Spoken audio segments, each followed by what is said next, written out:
So the simple answer is, if you don't know if something is a no or a not yet, perhaps it's because, hello and welcome back to my channel. In today's video, we're gonna be asking the question, is God saying no or not yet? I feel like one of the hardest parts about any waiting season is this question right here, is not knowing if God is saying no or not yet.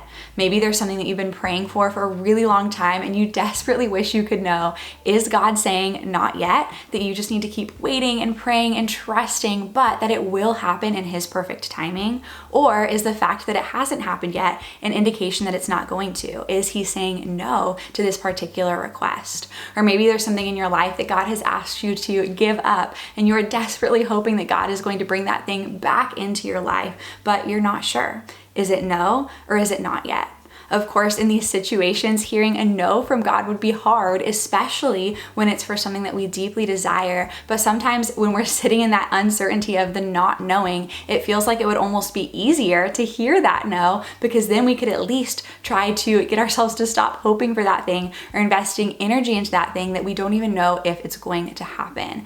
I have felt this exact thing so many times. I have talked to a lot of friends who have felt this exact thing. And so in today's video, we are going to speak into this question by looking at a very specific story in the life of Abraham. This is the perfect time to pause and tell you about the sponsor of today's video, and that is Hillsdale College. Hillsdale College offers over 40 free online courses.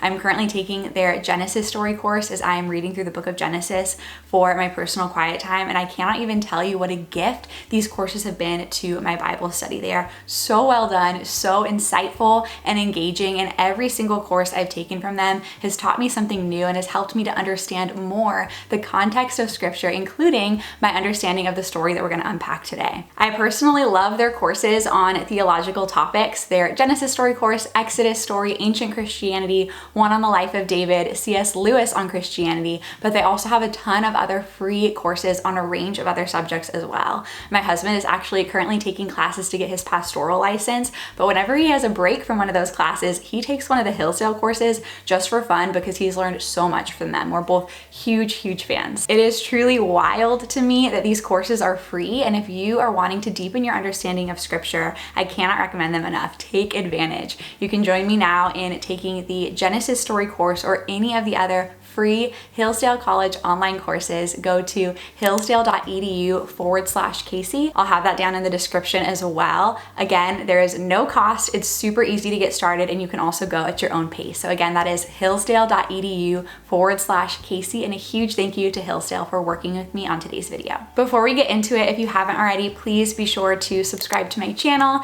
I make Christian faith and lifestyle content aimed at encouraging you to know God more through His Word and to grow in His likeness, and I would love to have you here. And then give this video a thumbs up if you find it helpful or encouraging. Now, is God saying no or not yet? Well, I have to warn you that you're probably not going to like the first thing I have to say here, because I know that I would not have liked what I'm about to say any of the times that I have been desperate to know, is God saying no or not yet? But what I'm about to say is true, and stick with me because something encouraging is going to come after what I have to say first, but that is that you cannot ultimately know if something is a no or a not yet until it either does or doesn't happen. So if something is not happening right now, that means that right now it is a no, but the only way you'll ever truly be able to know if it was just a not yet is if that thing eventually does happen in the future. I know, kind of like common sense, kind of frustrating to hear, but I shared more about this in my video talking about asking God for answers and clarity. But one of those times when I was in a situation where I was desperate to know, is this a no or is this a not yet? God showed me this verse. It is Deuteronomy 29:29. It says, "The secret things belong to the Lord our God, but the things that are revealed belong to us and to our children forever, that we may do all the words of this law." And the key takeaway for me from this verse is that there are some things that we are simply not meant to know in the present moment. And really it gets at this idea of God's secret will versus His revealed will. God's revealed will refers to what He has already revealed to us or made known to us through Scripture, and it also refers to what He is doing presently in our lives. Whereas God's secret will refers to His plans and His purposes that are not explicitly revealed to us, including what has not yet happened yet, what is still to to come in the future. But what I really love about this verse is the word belong. It says the secret things belong to God. And if we look at the definition of the word belong, it says to be in the possession of. That means that those answers that we're so desperate for, they are in the possession of God. They are in His hands. He is holding those things. He is taking care of those things. He is working out the details. And those things that God has made known, those things belong to us. Our responsibility is to be obedient to what God has already made known while we wait on Him to make known the rest. So the simple answer is, if you don't know if something is a no or a not yet, perhaps it's because you aren't meant to know yet. Perhaps because God is doing something in the not knowing. To see where I'm getting this, let's take a look at the story of Abraham and Isaac in Genesis 22. So for context, Abraham and his wife Sarah waited 25 years for God to fulfill the promise He made to them to give them their very own son and to make them into an entire nation. But then God does something strange. God asks Abraham to give Isaac up, the very son who was promised, the very fulfillment of that promise. And I'm sure this must have been very confusing to Abraham. Like, why fulfill the promise and then ask me to give him up? And also, if you're gonna make me into an entire nation, how are you gonna do that if I give up my one and only son? And you might know what is going to happen in this story, but here's the thing. Abraham didn't know when he was living it. And God had a very specific purpose in his not knowing that is actually stated outright at the very beginning of the story. Here's what it says, Genesis 22 verses 1 through 2.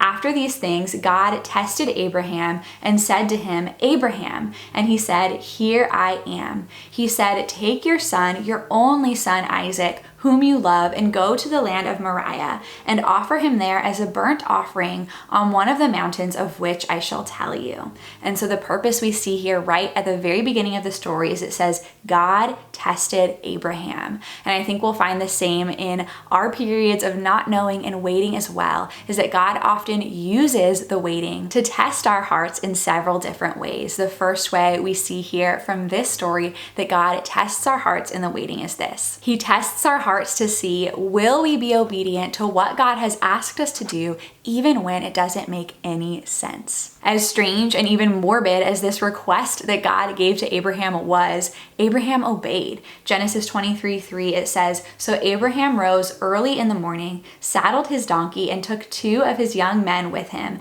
and his son Isaac. So again, Abraham didn't know at this point whether God was going to actually have him go through with this thing, or whether he was going to bring Isaac back to him somehow, or just what the details of what was going to happen were. Those were all part of God's secret will that had not yet been revealed to Abraham. But God's revealed will at this time was for Abraham to go to Moriah and to sacrifice Isaac. It didn't make any sense, yet he obeyed. The second way God often tests our hearts in the wait or in the not knowing is to see, do we trust that if it's a no, He will still provide what we need?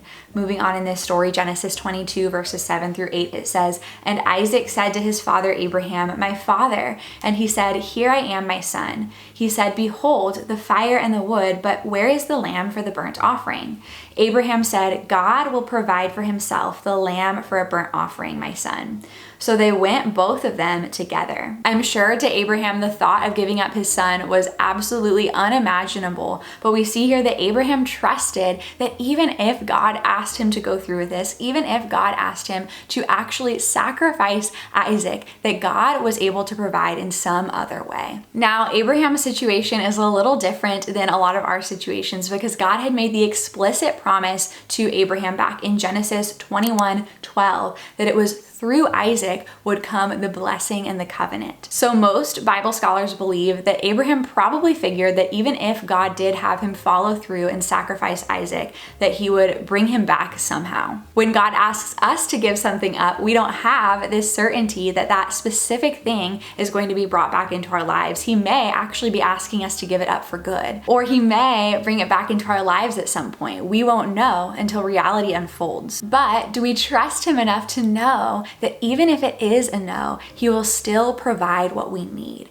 Do we trust that His plan is always better in an eternal sense? And the third way we see from this story that God often tests our hearts in the waiting and the not knowing is to see, are we willing to hand Him what is most precious to us? Genesis 22 verses 11 and 12 says, "Then Abraham reached out his hand and took the knife to slaughter his son.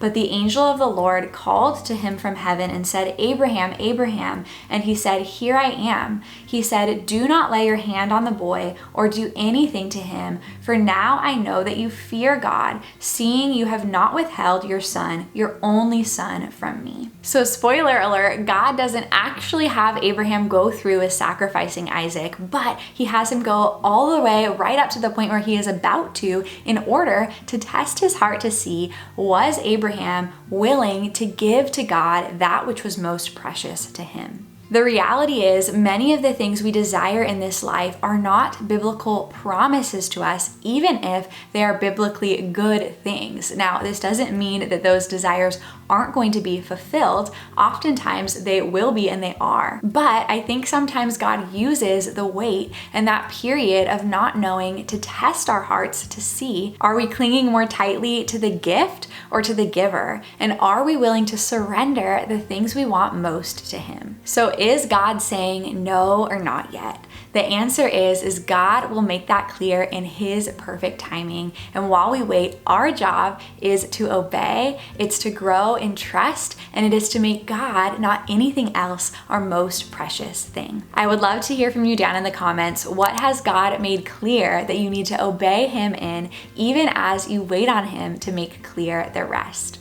As a reminder, if you want to join me in taking the free Genesis Story class by Hillsdale College, you can go right now to hillsdale.edu/Kaci to enroll. I hope that this video was helpful and encouraging to you. Thank you so much for being here with me in it, and I will see you in my next one. Bye.